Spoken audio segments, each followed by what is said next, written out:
Alhamdulillah. Allahumma salli ala sayyidina wa habibina wa maulana Muhammad ibn Abdillah wa alihi wa ashabihi wa man tabi'ahu ila yaumil qiyamah. Kaum muslimin sidang jamaah Jumat yang dimuliakan Allah, marilah senantiasa kita selalu bersyukur kepada Allah yang tiada henti memberikan berbagai anugerah, berbagai rahmat dan karunia kepada kita. Semoga dengan kita bersyukur, Allah semakin sayang dan cinta kepada kita dan diberikan kita kebahagiaan di dunia, di alam kubur dan di alam akhirat nanti.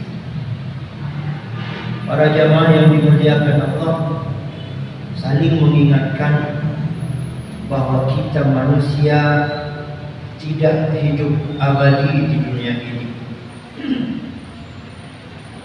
Ketika tiba saatnya kita akan pergi, ketika tiba saatnya kita akan berangkat, meninggalkan semuanya, meninggalkan pangkat dan jabatan, meninggalkan harta, meninggalkan keluarga, meninggalkan semuanya. Pakaian mewah, pakaian mahal yang sering kita pakai selama ini berganti dengan 3 lapis kain putih yang harganya paling murah. Rumah mewah dan istimewa yang selama ini kita tempati, berkasur empuk, ber-AC, berganti dengan ruangan sempit. AC pada saat itu adalah tanah, bantal guling adalah tanah, ditemani oleh binatang-binatang seperti cacing dan binatang-binatang lain di dalam tanah. Kalau kita tidak waspada dari sekarang para jamaah sekalian, kita akan pergi dalam keadaan tidak membawa bekal. Kita akan tinggal di alam kubur dengan penuh penyesalan. Kita akan bangkit di alam akhirat. Orang punya pakaian, kita telanjang. Orang punya makanan, kita kelaparan. Orang punya kendaraan, kita harus berjalan kaki. Jadi sekarang kita harus ingat. Maka Rasulullah SAW ingatkan kita dalam sebuah sabda beliau, kun fid dunya qabiran au amira sabilin. Kalau saya tidak salah begitu lafal hadisnya. Hiduplah engkau di dunia laksana seorang perantau, atau laksana orang yang sedang melintas, sedang melewati sebuah tempat yang engkau menuju kepada tempat lain. Bagaimana perantau para jamaah sekalian? Mungkin ada di antara kita yang tidak menetap di sini. Kita datang ke Aceh ini, tinggal di kampung ini, atau tinggal di kampung tetangga dan dekat dengan kampung ini karena tugas. Tugas sebagai pegawai negeri, tugas sebagai hakim, tugas sebagai TNI, tugas sebagai polisi, tugas sebagai apapun. Tinggal di sini selama bertugas. Kalau pensiun akan pulang kampung. Apakah kampungnya di Bandung, kampungnya di Sulawesi, kampungnya di Jogja, kampungnya di Jawa Barat, Jawa Tengah, di Jakarta? Yang jelas ketika pensiun akan pulang. Kalau ketika kita di sini sebagai orang yang tinggal sementara selama ditugaskan, kita habiskan semua pemasukan kita, penghasilan kita, habiskan semua di sini. Setiap bulan ada gaji 12 juta, tambah tunjangan, semuanya bersih 15 juta. Habiskan semua di sini. Poya-poya, beli pakaian, beli makanan, dan jalan sana, jalan sini. Pensiun pulang kampung.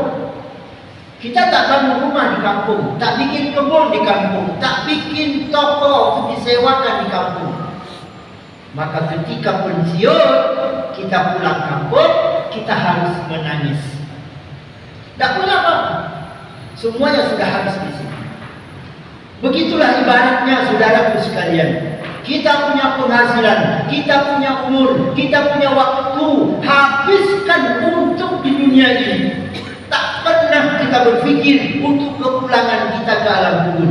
Tak pernah kita berfikir untuk kepulangan kita ke kampung kita yang abadi, yaitu akhirat.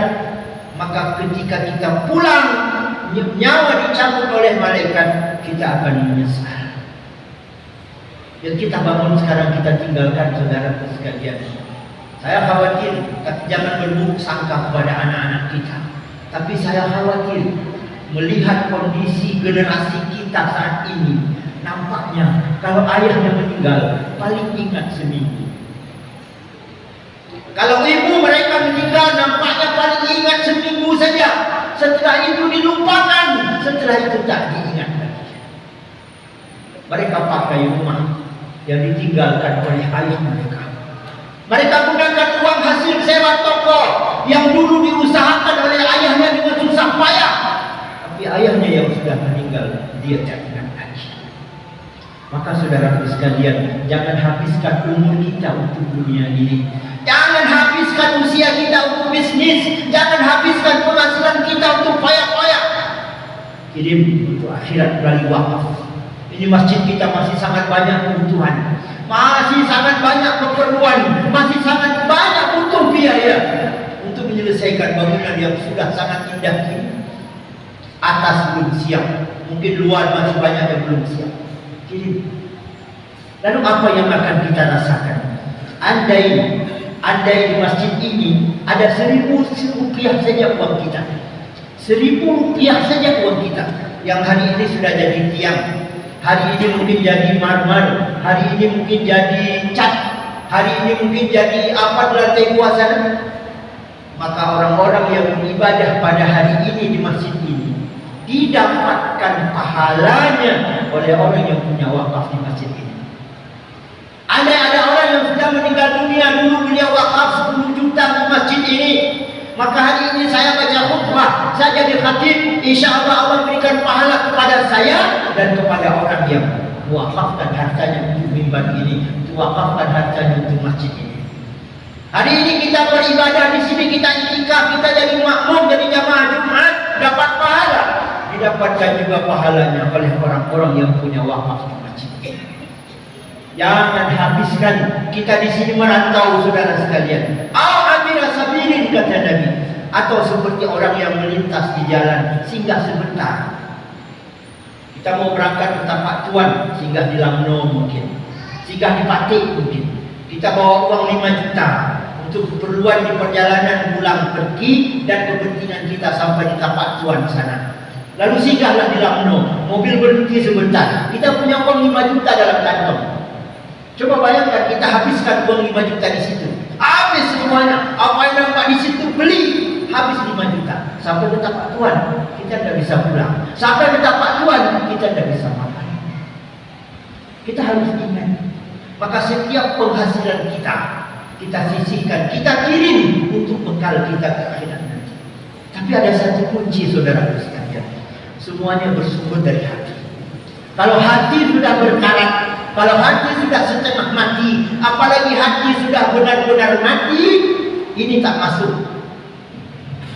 Yang kami sampaikan tadi tak masuk, yang disampaikan oleh orang lain tak masuk. Ketika cerita alam kubur, cerita alam akhirat, mereka menganggap itu fiktif. Itu sebuah cerita fiktif. Itu hanya fiksi belaka. Maka iman kita harus selalu bersinar pada jemaah sekalian. Maka jaga dua perkara agar iman kita tetap bersinar dan tetap bisa menerima kebenaran.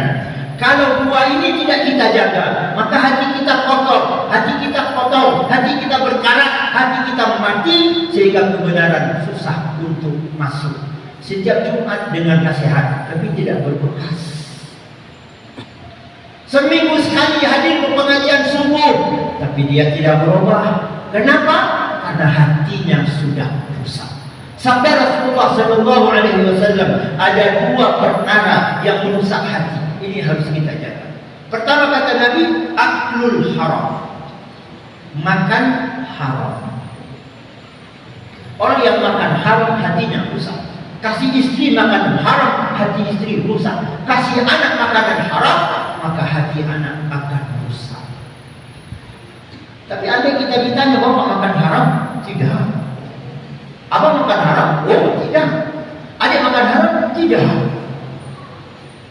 Ingat saudaraku sekalian, haram itu tidak mesti dengan jual babi bagi kita muslim. Haram itu tidak mesti dengan uang judi. Haram itu tidak mesti dengan menipu. Tapi kita masuk kantor, yang tepat hanya absennya, yang jujur hanya absennya, tapi kita di kantor tidak ada. Absen ada. Itu berarti gaji yang masuk ke rekening kita, sebahagiannya adalah gaji yang haram. Dan ini mungkin dianggap keras. Yang saya sampaikan ini di mana-mana dianggap keras. Dan ada yang berpesan, cukup kalau boleh seperti itu jangan disampaikan. Saya makin semangat. Jam 7.30 datang pencet absen. Terima kasih. Sudah selesai, sudah masuk absen. Setelah itu boleh ke kafe. Setelah itu boleh ke kebun. Setelah itu boleh kemana-mana. Jam 11 seharusnya di kantor. Tapi jam 11 satu kantor, kepalanya, wakil kepalanya, pegawainya, semua hadir ke undangan pesta kawin. Ya ulung rayanya, ya ulung kawin. Apa Anda digaji untuk hadir ke orang kawin? Apa kita digaji untuk menghadiri pesta kawin? Apakah kita digaji untuk menghadiri pesta orang? Ini jam kantor, ini tanya. Kenapa tidak datang jam 12? Aku digaji untuk kerja di kantor ini. Aku harus halal gajiku. 1 menit pun aku tak boleh telat.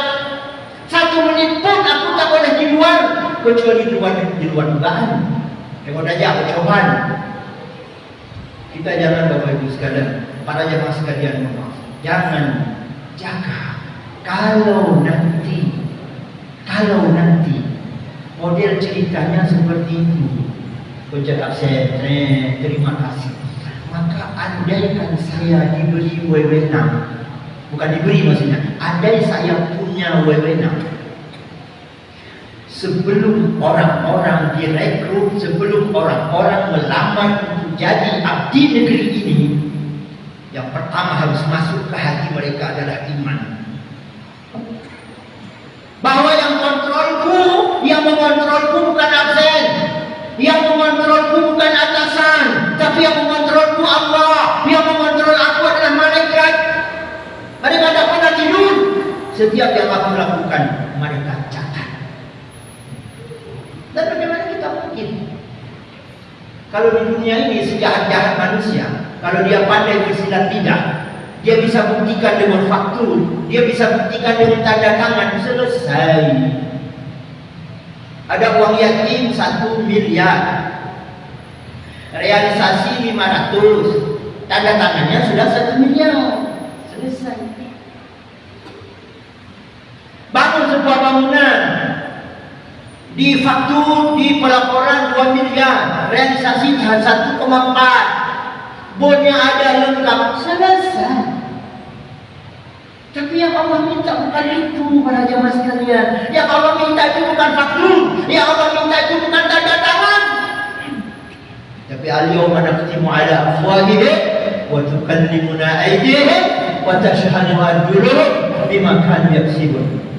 Di hari akhirat mulut manusia dikunci, tidak bisa ngomong. Yang bercerita kepada Allah tangan-tangan mereka sendiri. Orang yang tidak jujur di kantor, tangannya akan mengadu kepada Allah.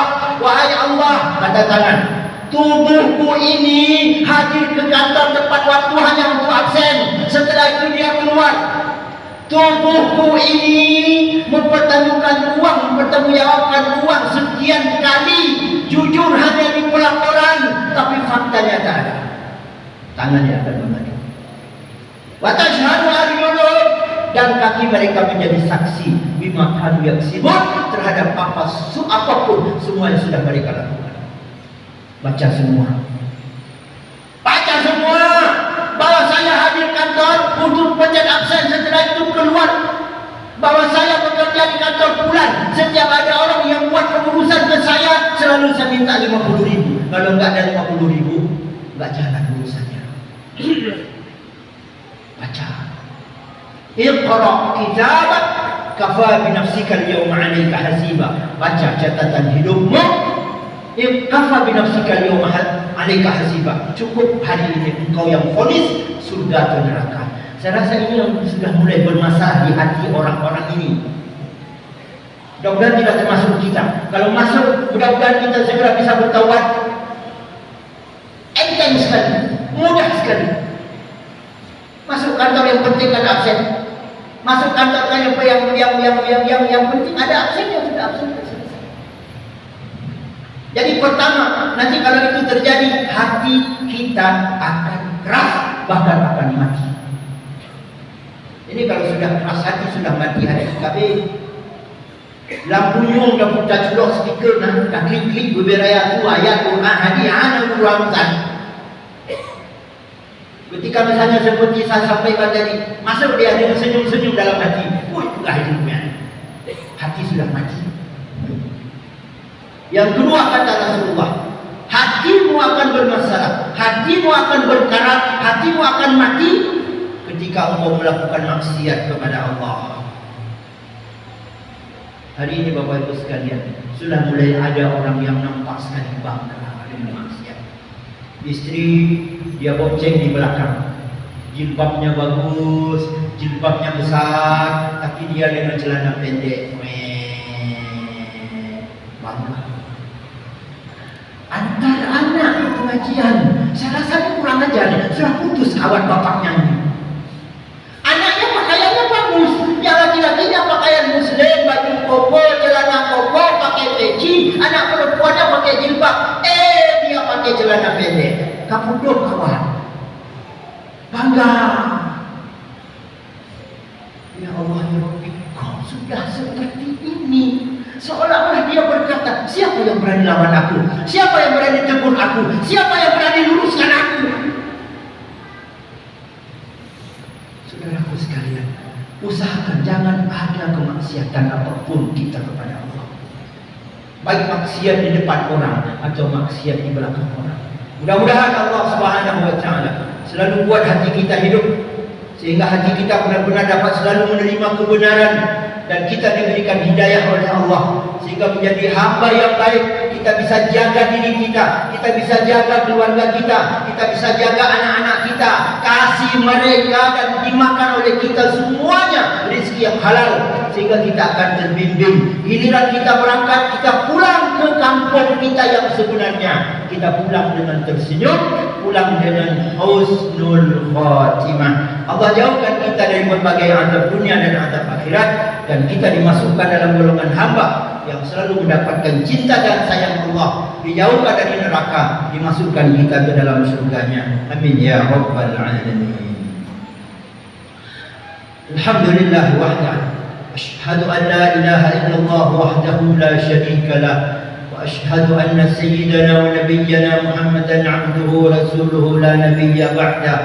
Allahumma salli wa sallim ala sayyidina wa habibina ومولانا محمد بن عبد الله وآله وأصحابه ومن تبعه إلى يوم القيامة. أما بعد فيا عباد الله، أوصيكم وإياي بتقوى الله وطاعته لعلكم تفلحون. قال تعالى في كتابه الكريم وهو أصدق القائلين: أعوذ بالله من الشيطان الرجيم، بسم الله الرحمن الرحيم، والعصر إن الإنسان لفي خسر إلا الذين آمنوا وعملوا الصالحات وتواصوا بالحق وتواصوا بالصبر. بارك الله لي ولكم في القرآن العظيم، ونفعني وإياكم بما فيه من الآيات والذكر الحكيم، وتقبل مني ومنكم تلاوته إنه هو السميع العليم.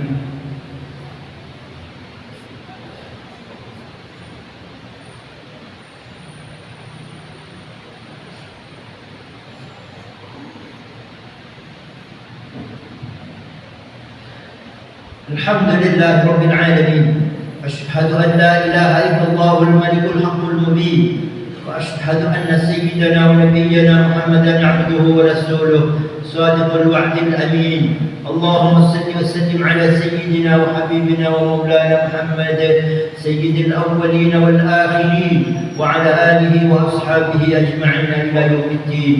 أما بعد فيا عباد الله اتقوا الله حق تقاته ولا تموتن إلا وأنتم مسلمون. قال تعالى في كتابه العزيز: أعوذ بالله من الشيطان الرجيم. بسم الله الرحمن الرحيم. قل هو الله أحد الله الصمد لم يلد ولم يولد ولم يكن له كفوا أحد.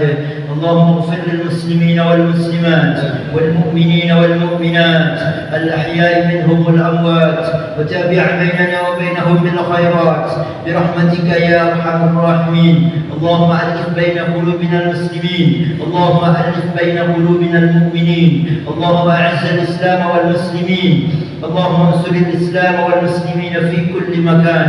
اللهم أهلك الكفرة والمشركين والظالمين وشتت شملهم وفرق جمعهم وقلل عدهم برحمتك يا أرحم الراحمين. اللهم يا مالك الملك تؤتي الملك من تشاء وتنزع الملك ممن تشاء وتعز من تشاء وتذل من تشاء بيدك الخير إنك على كل شيء قدير. اللهم ربنا هب لنا من أزواجنا وذرياتنا قرة أعين واجعلنا للمتقين إماما. ربنا آتنا في الدنيا حسنة وفي الآخرة حسنة وقنا عذاب النار. والحمد لله رب العالمين ولذكر الله أكبر